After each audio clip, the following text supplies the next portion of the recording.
Assalamualaikum. This is Tahir Afaki and you are watching my channel Wide Vision. हमारा आज का मौजू है इंट्रोडक्शन ऑफ ब्रिटिश कॉन्स्टिट्यूशन में खुशामदीद।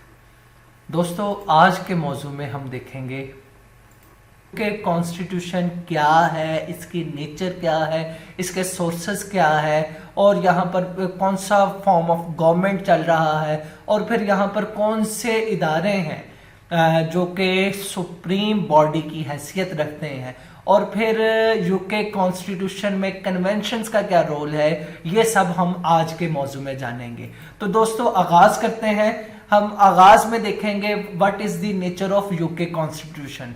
तो यूके कॉन्स्टिट्यूशन जो कि दुनिया का सबसे हैरत अंगेज कॉन्स्टिट्यूशन है। देखें, जब आप पाकिस्तान का कॉन्स्टिट्यूशन देखते हैं, इंडिया का कॉन्स्टिट्यूशन देखते हैं या फिर अमेरिका का कॉन्स्टिट्यूशन देखते हैं तो वो आपको एक रिटन फॉर्म में मिलता है, जबकि इसके बरक्स यूके का कॉन्स्टिट्यूशन, ब्रिटिश कॉन्स्टिट्यूशन जिसे जमहूरियत की मां कहा जाता है, वहां हमें एज इट कोई रिटन कॉन्स्टिट्यूशन नहीं मिलता और यहां पर ये कहा जाता है कि ये अनरिटन कॉन्स्टिट्यूशन है। Why is it unwritten constitution? Because it is not passed by parliament, that's why this is unwritten constitution. तो जबकि इसके बरक्स जब ये अनरिटन कॉन्स्टिट्यूशन है तो जहन में सवाल आता है तो फिर ये क्या है। मतलब जब डेफिनेटली अगर कोई किताब है हमारे पास तो वो रिटन फॉर्म में है या फिर अनरिटन फॉर्म में, उसे हम किताब तो नहीं कह सकते। लिहाजा ये अनरिटन फॉर्म में इट मीन्स कि ये कुछ रवायात का मजमुआ है, कन्वेंशंस का मजमुआ है, ट्रीटीज का मजमुआ है, चार्टर्स, एक्ट्स और मुख्तलिफ लॉज, जुडिशल डिसीजंस, इन सब का मजमुआ है। दैट्स वाई ये कहीं एक किसी बुक में महफूज नहीं बल्कि ये मुख्तलिफ ग्रेजुअल प्रोसेस है। तो इसीलिए ये अनरिटन कॉन्स्टिट्यूशन है और अनकोडिफाइड या नॉट कोडिफाइड कॉन्स्टिट्यूशन है। मेन अगर आप पाकिस्तान में अगर आर्टिकल आप देख रहे हैं, आपने अगर प्रेसिडेंट्स की पावर्स देखनी है तो डेफिनेटली आपको 58(2)B में उसकी पावर्स मिल जाएंगी, या आपने यूके की जो है सेनेट उसके बारे में जानना है तो वहां आपको एक मखसूस आर्टिकल में आपको पता चल जाएगा कि ये प्रेसिडेंट्स की पावर है। लेकिन इसके बरक्स आपको यूके में अगर कोई चीज जाननी है तो कोई आपको आर्टिकल नहीं मिलेगा, कोई कोडिफाइड आपको कोई दस्तावेजात नहीं मिलेंगी। तो इसीलिए ये अनकोडिफाइड है। बाद में अगर इसकी हम नेचर देखें इस कॉन्स्टिट्यूशन की, ये कॉन्स्टिट्यूशन एवोल्यूशनरी ग्रोथ का हामिल है, यानी इर्तिका पजीर है। 1215 से इस कॉन्स्टिट्यूशन का इर्तिका होना शुरू हुआ और आज तक जारी है और ये हनूज इसने आने वाले जमानों में भी इसमें जो है डेवलपमेंट होते रहनी है। That's why we can say this constitution has organic nature, यानी कि ये वक्त के साथ फलता फूलता रहता है, इसमें बढ़ोतरी आती रहती है। ये ऐसा नहीं है कि एक पार्लियामेंट ने पास किया है तो अब अगर इसमें कोई तब्दीली होगी तो वो थ्रू अमेंडमेंट होगी, ऐसा नहीं है। जो भी पार्लियामेंट कोई लॉ पास कर रही है तो वो इसका हिस्सा बन रहा है। तो क्या है? ऑर्गेनिक नेचर का मालिक है ये। और फिर हम देखते हैं कि ये सोर्सेस ऑफ यूके कॉन्स्टिट्यूशन के सोर्सेस क्या है। दोस्तों, असल में जब भी हम यूके कॉन्स्टिट्यूशन पढ़ते हैं, सुनते हैं, देखते हैं तो अजीब सा मतलब हम लोग ना जो है कंफ्यूजन का शिकार हो जाते हैं। तो ये असल में आप ये कह लें कि ये कुछ जो हिस्टोरिकली कुछ इसके लैंडमार्क्स हैं, हिस्टोरिकली कुछ चार्टर्स हैं, कन्वेंशंस हैं जिनसे मिलकर ये कॉन्स्टिट्यूशन बना है, कुछ मजमुआ बना है ये कॉन्स्टिट्यूशन का। आप जानते हैं कि ब्रिटिशर्स नॉर्मली खुद को कंजर्वेटिव कहलाना पसंद करते हैं, यानी कि रवायात पसंद हैं। तो वो वजह यही है कि जो पीछे इनकी जो रवायात हैं, पीछे जो भी काम हो चुके हैं, ये उनके साथ अपने आप को अलाइन रखते हैं, उनके साथ अपने आप को अटैच रखते हैं। इसलिए अगर यूके कॉन्स्टिट्यूशन के सोर्सेज हम देखें तो सबसे अहम सोर्स है वो कॉन्स्टिट्यूशनल लैंडमार्क है। कॉन्स्टिट्यूशनल लैंडमार्क उसमें अगर हम देखें, सबसे पहले किंग जॉन के दौर में जो मैग्ना कार्टा, जिसे दी ग्रेट चार्टर भी कहा जाता है, 1215 में पास हुआ, ये सबसे अहम कॉन्स्टिट्यूशनल लैंडमार्क है। कहा जाता है कि यहां से यूके कॉन्स्टिट्यूशन का आगाज होता है।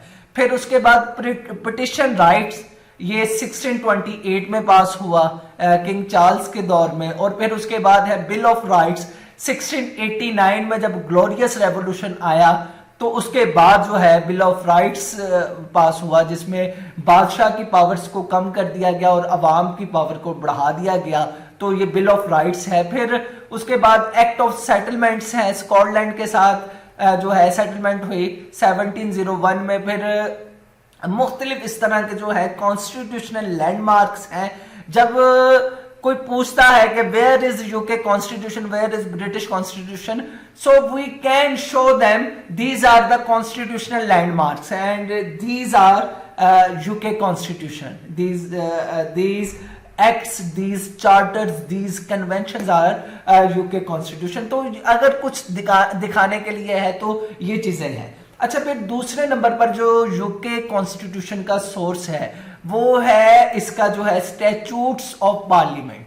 स्टैट्यूट ऑफ पार्लियामेंट ये क्या है? जो कि लॉज पास्ड बाय पार्लियामेंट, जो कि पार्लियामेंट से जो लॉज पास हुए हैं, ये एक बहुत बड़ा सोर्स है यूके कॉन्स्टिट्यूशन का। तो मुख्तलिफ लॉज, बहुत सारे लॉज पास हुए हैं। चंद एक हम देख लेते हैं।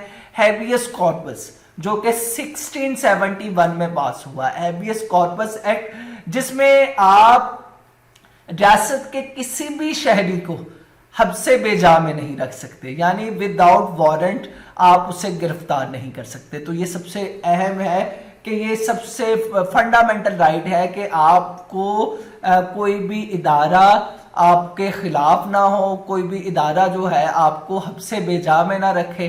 तो ये हैबियस कॉर्पस एक्ट ये कहता है। फिर जुडिकेटर एक्ट 1873 में पास हुआ। ह्यूमन राइट एक्ट्स 1898 में पास हुआ, जिसमें जो है बुनियादी ह्यूमन राइट्स, शहरियों के जो है हकूक उनको तस्लीम किया गया। पार्लियामेंट एक्ट है, हाउस ऑफ लॉर्ड एक्ट है। तो ये मुख्तलिफ तरह के स्टैट्यूट्स हैं जो कि पार्लियामेंट ने पास किए हैं और ये यूके कॉन्स्टिट्यूशन का हिस्सा है। फिर उसके बाद हम देखते हैं third source of UK constitution is judicial decisions. Judicial decisions जो है वो बहुत अहम किरदार अदा करते हैं। आप देखते हैं यूके का जो कॉन्स्टिट्यूशन है, इसमें पावर डेवोल्यूशन जो है ये आहिस्ता आहिस्ता ग्रेजुअली हुआ है। मतलब आप देखें ना कि मैग्ना कार्टा से पहले king was all in all, although after that king was all in all, लेकिन उसकी ग्रेजुअली पावर उसकी कम होती गई। मैग्ना कार्टा के जरिए उसने टैक्स का इख्तियार जो है वो बैरन्स को दे दिया, एक काउंसिल ऑफ बैरन्स बनी, उनकी मर्जी के बगैर, उनसे कंसल्टेशन के बगैर किंग अवाम पर टैक्स नहीं लगा सकता था। इसी तरह 1265 में ब्रिटिश पार्लियामेंट पहली दफा बनी, तो अब वहां पर भी पावर सेग्रीगेशन हो गई, पावर डिवीजन हो गई। इसी तरह ग्रेजुअली पावर डिवाइड होती रही, हत्ता के 1688 में ग्लोरियस रेवोल्यूशन आया तो पार्लियामेंट के पास पावर चली गई। उस वक्त जो पार्लियामेंट है आज का वो हाउस ऑफ लॉर्ड्स है, जिसमें एरिस्टोक्रेट्स बैठते हैं, तो उनके पास पावर चली गई। और फिर उसके बाद नेक्स्ट जो है हाउस ऑफ कॉमन बना और Aahista Aahista house of common के पास पावर चलती गई। और हत्ता के 1911 का पार्लियामेंट एक्ट और 1949 का पार्लियामेंट एक्ट, इसमें तकरीबन तमाम पावर्स जो हैं वो पार्लियामेंट यानी हाउस ऑफ कॉमन के पास आ गई। तो ये हम कह सकते हैं कि ये आहिस्ता आहिस्ता जो है पावर ट्रांसफर होती रही है। और इस पावर ट्रांसफॉर्मेशन में जो एक बहुत बड़ा रोल है वो जुडिशियल डिसीजंस का है। जुडिशियल डिसीजंस ने बहुत अहम रोल अदा किया। मतलब उसमें हम देख सकते हैं एक जो जुडिशियल डिसीजन एक लैंडमार्क की हैसियत रखता है, वो केस है अटॉर्नी जनरल वर्सेस कैसर्स। ये 1860 में ये जुडिशियल डिसीजन आया था और इसके मुताबिक किंग की पावर्स तकरीबन सारी की सारी उससे ले ली गई थी। Kings powers were decrease in that case. और उसमें बकायदा जो है पिटिशन ऑफ राइट्स जो कि 1628 में पास हुआ था, उसका हवाला देकर किंग से उसकी पावर्स जो है वो ले ली गई और ये जो पार्लियामेंट को ट्रांसफर कर दी गई। तो ये है। फिर हम देखते हैं सोर्सेज ऑफ लॉ में कॉमन लॉ, वो लॉ बहुत अहमियत का हामिल है। तो जिसे हम लॉ ऑफ लैंड कहते हैं, तो उसकी अहमियत बहुत ज़्यादा है। वो भी अगरचे पार्लियामेंट का ही पास शुदा लॉ है, लेकिन उससे भी कॉन्स्टिट्यूशन का हिस्सा माना जाता है। आमतौर पर जिधर रिटन कॉन्स्टिट्यूशन है वहाँ पर ऐसे लॉ को सब ऑर्डिनेट लॉ कहा जाता है। लेकिन क्योंकि यूके में ये चीज़ें जो हैं ये कॉन्स्टिट्यूशन का हिस्सा है, सोर्सेज ऑफ यूके कॉन्स्टिट्यूशन है, तो ये common law is a big source of UK constitution. और उसके बाद है फिफ्थ में हम देखें ओपिनियन ऑफ जूरिस्ट्स, कानूनदान है, उनकी ओपिनियन वो भी यूके कॉन्स्टिट्यूशन का एक अहम सोर्स है। डाइसी है, ऑस्टन है, जैसे डाइसी एवी डाइसी ने रूल ऑफ लॉ का नज़रिया पेश किया। तो इस लिहाज से हम देखते हैं कि ओपिनियन ऑफ जूरिस्ट ये बहुत अहमियत की हामिल है। जैसे हाउस ऑफ लॉर्ड में एक है हाउस लॉर्ड ऑफ अपील, जिसे यूके का जो सुप्रीम कोर्ट कहते हैं, सबसे बड़ा कोर्ट। तो वहाँ पे जो भी जजेस बैठते हैं, जितने भी कानूनदान बैठते हैं, उनकी कानूनी राय वो यूके कॉन्स्टिट्यूशन में अहम किरदार अदा करती है। 6 पे हम देखते हैं डेलीगेटेड लेजिस्लेशन, तो ये भी यूके कॉन्स्टिट्यूशन का एक अहम सोर्स है। याद रखें कि यूके में यूनिटरी फॉर्म ऑफ गवर्नमेंट है, सेंटर के पास सारी पावर्स हैं। सेंटर पावर डिवाइड नहीं करता बल्कि डेलीगेट करता है। स्कॉटलैंड, आयरलैंड के पास जो जो पावर्स हैं वो डेलीगेटेड पावर है। इसका मतलब है कि जब चाहे यूके पार्लियामेंट उन पावर्स को वापस ले सकती है। तो ये डेलीगेटेड पावर के जरिए जो जो फंक्शंस स्कॉटलैंड और आयरलैंड सर अंजाम देती है या दूसरी रियासतें सर अंजाम देती हैं, तो ये भी एक sources of UK constitutional law है। फिर उसके बाद देखें 7th पे कन्वेंशंस का जो यूके कॉन्स्टिट्यूशन में एज अ सोर्स बहुत अहम किरदार है। यानी कि कन्वेंशंस जितने भी क्योंकि यूके कॉन्स्टिट्यूशन अनरिटन है, तो लेकिन यहाँ पर कुछ ऐसी प्रैक्टिसेस हैं जो कि शुरू से सर अंजाम दी जा रही हैं, अगरचे वो अनरिटन है लेकिन उससे अंजाम देना ज़रूरी समझा जाता है। जैसे किंग हैव ऑल पावर्स, अगरचे उसके पास तमाम पावर है लेकिन रियलिटी में उसके पास कोई पावर नहीं है। Crown is the source of all laws, जबकि हकीकत में पार्लियामेंट है सोर्स ऑफ लॉ। इसी तरह अगर हम देखें पीएम हमेशा जो है हाउस ऑफ कॉमन से होता, ये रिटन कहीं नहीं है लेकिन ये यूके की कन्वेंशन है। फिर पार्लियामेंट का इजलास साल में एक दफ़ा बुलाना ज़रूरी है, ये भी कहीं रिटन मौजूद नहीं है बल्कि ये यूके की कन्वेंशन है। इसी तरह जो किंग कैन नेवर डाई, ये भी एक कन्वेंशन है। तो ये conventions are the part of UK constitution. You can say this is the source of UK constitutional law. तो ये कुछ चीज़ें हैं इंट्रोडक्शन ऑफ यूके कॉन्स्टिट्यूशन में। नेक्स्ट कुछ और चीज़ें हैं, हम देखते हैं कि यूके में यूनिटरी फॉर्म ऑफ गवर्नमेंट है। तो यूनिटरी फॉर्म ऑफ गवर्नमेंट को समझने के लिए हम ये दो चीज़ें हैं, unitary form of government and federal form of government. तो क्या है, हम लोग अगर सिंपली तारीफ करें फेडरल फॉर्म ऑफ गवर्नमेंट की, federal form of government is the system of governance in which supreme but few powers by the constitution are given to the central government to rule over the whole country, and general but many powers by the constitution are given to the federating units to rule over the parts of country. यानी कि क्या है कि मरकज के पास supreme nature की लेकिन कम powers हैं जो कि उसे कॉन्स्टिट्यूशन ने दी हैं। इसके बरक्स सूबों के पास मखसूस जगह के लिए, मखसूस टेरिटरी के लिए, मखसूस स्टेट के लिए उसके पास पावर्स हैं लेकिन ज्यादा पावर है। और बाय द कॉन्स्टिट्यूशन उसे मिली हुई हैं। तो ये फेडरल फॉर्म ऑफ गवर्नमेंट है जिसमें डिवीजन ऑफ पावर का फार्मूला है और ऊपर कॉन्स्टिट्यूशन है। इसके बरक्स यूनिटरी फॉर्म ऑफ गवर्नमेंट में मरकज के पास तमाम तरह के इख्तियारात होते हैं। We can define it as a system of governance which has supreme power. तो ये जो है ये simply unitary form of government की डेफिनेशन है। तो ये हम कह सकते हैं कि यूके में यूनिटरी फॉर्म ऑफ गवर्नमेंट है। अगरचे फेडरल फॉर्म ऑफ गवर्नमेंट में सूबों को पावर दी जाती है, मतलब बाय कॉन्स्टिट्यूशन अगर सेंट्रल गवर्नमेंट चाहे तो वापस नहीं ले सकते, उसे 2/3 मेजॉरिटी के साथ कॉन्स्टिट्यूशन में अमेंडमेंट करनी होगी।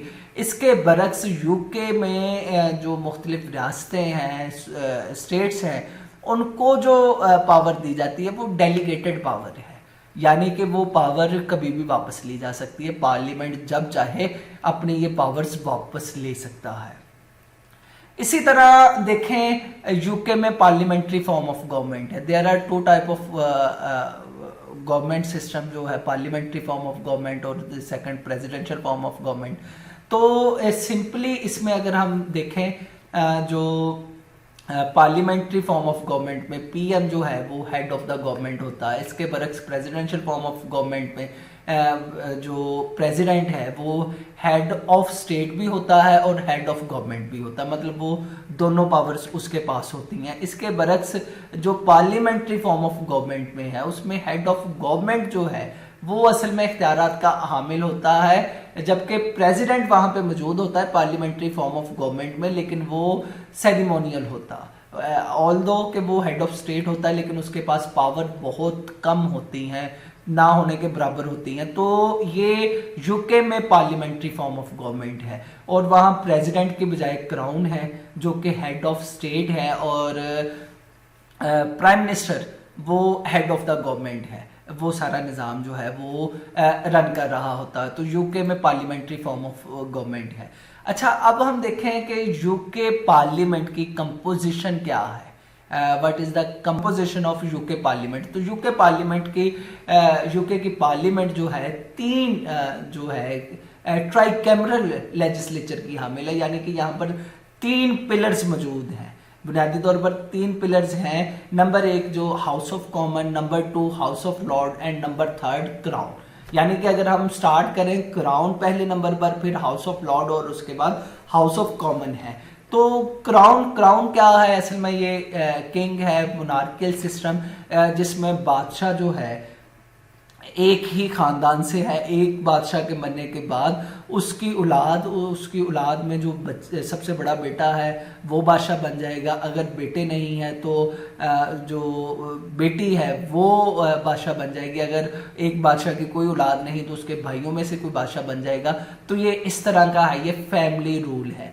और बरतानिया में ग्रेजुअली क्या हुआ है कि आफ्टर दिस 1215 तो उसके बाद ग्रेजुअली किंग की पावर जो है वो डिक्रीज होना शुरू हुई है। लेकिन अगरचे क्राउन अभी तक मौजूद है, इसका इंस्टीट्यूशन मौजूद है, लेकिन क्राउन के पास पावर्स मौजूद नहीं है। सबसे ज़्यादा जो है पावर आहिस्ता आहिस्ता क्राउन से पावर जो है शिफ्ट होती गई है।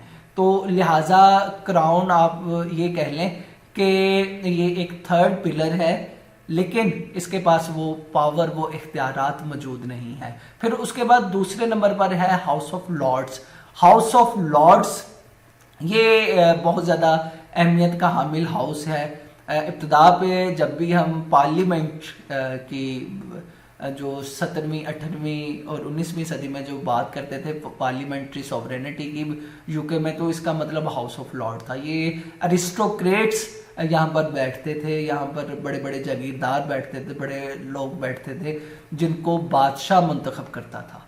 तो आज हाउस ऑफ लॉर्ड की जो स्ट्रेंथ है 775 है। ये तकरीबन 1100, 1150, 1200 तक का ना जो है इनकी तादाद जाती है, बल्कि इससे भी ज़्यादा। लेकिन असल में आहिस्ता आहिस्ता ना जो है इसके पार्लियामेंट के मेंबर्स, हाउस ऑफ लॉर्ड के मेंबर्स जो है आहिस्ता आहिस्ता कम होते गए। और इसमें एक बड़ी वजह 1999 में the house of Lord act पेश किया गया, जिसमें काफ़ी मेंबर्स की तादाद कम कर दी गई, एक लिमिटेड मेंबर्स की तादाद कर दी गई। तो हाउस ऑफ लॉर्ड के जो मेंबर्स हैं दे आर कॉल्ड पीयर्स। तो there are 7 types of peers. Number 1 जो है इसमें prince of royal blood. Royal blood जो शाही ख़ानदान के जो प्रिंसेस हैं, जो भी उनके घराने के जो लोग हैं, वो ऑनरेरी मेंबर होते हैं हाउस ऑफ लॉर्ड के। और फिर दूसरे नंबर पर हेरिडेटरी पीयर्स। हेरिडेटरी पीयर्स कौन से हैं? वो लोग जिन्होंने बरतानवी तारीख में बरतानिया के लिए बड़ी बड़ी सर्विसेज सर अंजाम दी, तो बरतानिया ने खुश होकर उनको पीयरशिप से नवाजा, उनकी नस्लों को पीयरशिप से नवाजा। तो ये हेरिडेटरी पीयर्स है कि जो भी नस्लें जिनके आबाओ अजदाद ने बड़े बड़े कारनामे सर अंजाम दिए हैं, तो उनको ये पीयरशिप मिलती है। लेकिन 1999 का जो है हाउस ऑफ लॉर्ड्स एक्ट, उसमें इसकी तादाद बहुत हद तक कम कर दी गई है, काफ़ी हद तक इसे रिड्यूस कर दिया है। फिर उसके बाद थर्ड जो पीयरशिप है ये है लाइफ पीयर्स। लाइफ पीयर्स कौन से हैं? ऐसे लोग, ऐसे साइंटिस्ट, ऐसे मिलिट्री पर्सनल्स, ऐसे लोग जिन्होंने बरतानिया के लिए बड़ी बड़ी खिदमत सर अंजाम दी हैं, तो उन्हें ऑनरेरी तौर पर लाइफ पीयर्स मेंबरशिप मिल जाती है। हाउस ऑफ लॉर्ड्स के वो मेंबर बन जाते हैं, तो वो ऐसे पीयर्स जो हैं लाइफ पीयर्स कहलाते हैं। फिर लॉर्ड ऑफ स्पिरिचुअल्स है, मजहबी एलीट जो है उनको यहाँ पर जो है मेंबरशिप मिलती है। बिशप्स हो गए, इनके मुख्तलिफ रिलीजियस एलिट्स जो है उनको ये इख्तियारात मिलते हैं, तो वो लॉर्ड्स स्पिरिचुअल कहलाते हैं। फिर फिफ्थ में है लॉर्ड्स ऑफ अपील।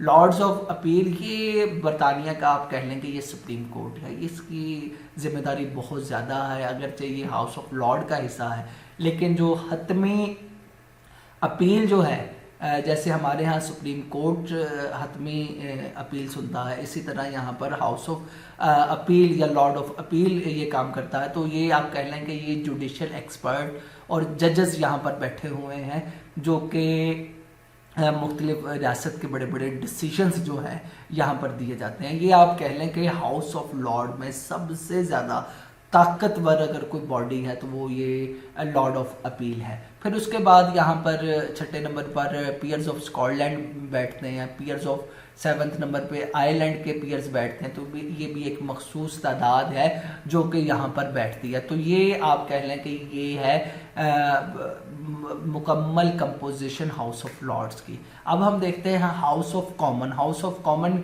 जो मौजूदा दौर में बरतानिया में जो हाउस ऑफ कॉमन है, ये सॉवरेनिटी का हामिल है। असल तो कहा जाता है कि पार्लियामेंट इज सॉवरन, ये असल चीज़ है, लेकिन जब हम कह रहे होते हैं कि parliament is sovereign, it means house of common is sovereign. तो ये आप कह लें कि इस हद तक ताकतवर ये इंस्टीट्यूशन है, it can pass any law. आप अगर देखें कि ये पार्लियामेंट को जो आहिस्ता आहिस्ता जो ताकत मिली है, जो हाउस ऑफ कॉमन को ताकत मिली है, ये तकरीबन 20वीं सदी के आगाज़ में से मिलना शुरू हुई है। इससे पहले हाउस ऑफ लॉर्ड काफ़ी ज़्यादा ताकत का हामिल था, तो इससे आहिस्ता आहिस्ता ताकत मिली। 1911 में पार्लियामेंट एक्ट, उसके तहत इसके पास पावर्स आई, और फिर 1949 का पार्लियामेंट एक्ट, उसमें तकरीबन तमाम पावर्स इसके पास आ गई। तो ये इसके बारे में कहा जाता है कि it can pass any law. अगर ये लॉ पास करे कि किंग अपने आप को सजाए मौत दे ले, तो किंग के लिए ज़रूरी है कि उस लॉ पर जो है वो दस्तखत ज़रूर करेगा। तो ये है। तो इसके जो मेंबर्स हैं, टोटल मेंबर्स की तादाद 650 है। अवाम इन्हें डायरेक्ट इलेक्ट करती है, इलेक्शंस होते हैं, तो ये मेंबर्स जो है अवाम के ज़रिए इलेक्ट किए जाते हैं। और तमाम लेजिस्लेटिव पावर्स जो हैं वो तमाम की तमाम इनके पास हैं।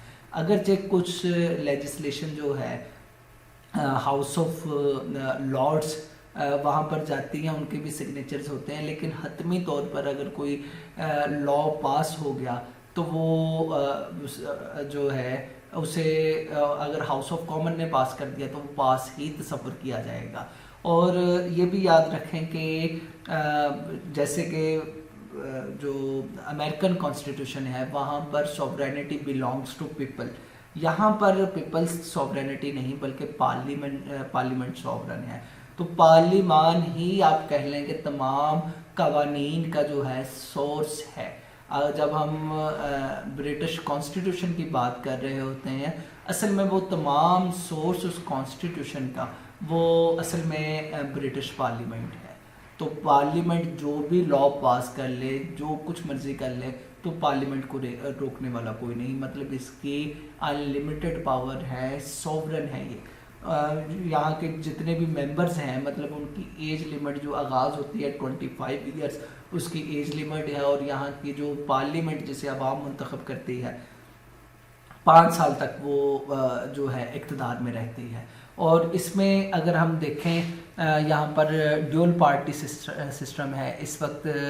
कंजर्वेटिव और लेबर पार्टी वो उनमें से कोई एक जो है रूल में आता है। इससे पहले लिबरल पार्टी थी, फिर उसे ना जो है लेबर पार्टी ने रिप्लेस किया। तो यहाँ पर ड्यूल पार्टी सिस्टम है। तो अब हम देखते हैं यूके कॉन्स्टिट्यूशनल अनरियलिटी। यहाँ पर थ्योरी और प्रैक्टिस में काफ़ी ज़्यादा फ़र्क है। मतलब जब हम देखते हैं थ्योरी और प्रैक्टिस, ये काफ़ी हद तक ना जो इसमें गैप है। मतलब अगर थ्योरेटिकली देखें तो बादशाह जो है तमाम ताकतों का मरकज़ है, जबकि हकीकत में जो पार्लियामेंट हाउस ऑफ कॉमन वो तमाम पावर्स की हामिल है। फिर यहाँ पर कहा जाता है किंग कैन नेवर डाई, लेकिन किंग तो मर जाता है। असल में ये कहा जाता है क्राउन जो इंस्टीट्यूशन है वो कभी भी नहीं मरता। इसी तरह कहा जाता है king can never do wrong, बादशाह कभी भी कोई गलती नहीं कर सकता। तो ये बतौर इंस्टीट्यूशन ये कोई गलती नहीं कर सकता, जबकि हकीकत में कई गलतियां होती हैं। इसी तरह प्रैक्टिस में अगर देखें, पावर्स बादशाह के पास है लेकिन हाउस ऑफ कॉमन सारी पावर्स एंजॉय कर रहा है। तो ये है थ्योरी एंड प्रैक्टिस में काफ़ी ज़्यादा फ़र्क है। अब आखिर में हम देखें conventions, role of conventions in British constitution. इसका बहुत ज़्यादा रोल है। मतलब जितने भी हमारी है ना जो ये अनरिटन लॉ अगर हम कहते हैं, तो ये असल में कन्वेंशंस का मजमूआ है। सदियों से जो प्रैक्टिसेस चली आ रही हैं उनको उन पर अमल दरामद करना, ये भी एक कॉन्स्टिट्यूशन का हिस्सा है। मतलब अगर हम सिंपली देखें कि हाउस ऑफ कॉमन में prime minister would be from house of common, ये कन्वेंशन है। पार्लियामेंट साल में एक दफ़ा मिलेगी, ये कन्वेंशन है। जबकि ब्रिटिश पार्लियामेंट जो है या ब्रिटिश सिस्टम है, मोनार्की, एरिस्टोक्रेसी और डेमोक्रेसी का मजमुआ है, ये भी एक कन्वेंशनल तौर पर है। फिर यहाँ पर ड्यूल पार्टी सिस्टम है, ये भी एक कन्वेंशन के तहत है। फिर यहाँ पर जो है कैबिनेट जो है, कैबिनेट में मिनिस्ट्रियल रिस्पॉन्सिबिलिटी, ये भी एक कन्वेंशंस के तहत है कि यहाँ पर अगर कोई एक मिनिस्टर कोई गलती करेगा तो वो तमाम मिनिस्टर्स को जो है गलत शुमार किया जाएगा, तमाम मिनिस्टर्स की वो गलती समझी जाएगी। मतलब इसका मतलब ये है कि कैबिनेट जो है, पीएम की कैबिनेट होती है, वो एक टीम के तौर पर काम करती है। किसी एक भी मिनिस्टर की गलती वो सबको ना जो है भुगतना पड़ सकती है। फिर जो है यूके की जो क्वीन है या बादशाह है वो हमेशा प्रोटेस्टेंट से होगा, कैथोलिक से नहीं होगा बल्कि प्रोटेस्टेंट से होगा। तो ये इस तरह की मुख्तलिफ कन्वेंशंस है। King can never die, king is the sources of all power, king can do anything. और ये मुख्तलिफ तरह की जो है कन्वेंशंस हैं जो कि आप कह लें कि यूके की कॉन्स्टिट्यूशन में जो बुनियादी अहमियत की हामिल है। तो ये था हमारा आज का टॉपिक जिसमें हमने यूके कॉन्स्टिट्यूशन का इंट्रोडक्शन देखा। तो अब नेक्स्ट हम हाजिर होंगे यूके कॉन्स्टिट्यूशन के फीचर से। इस तक के लिए इजाज़त। अस्सलाम वालेकुम।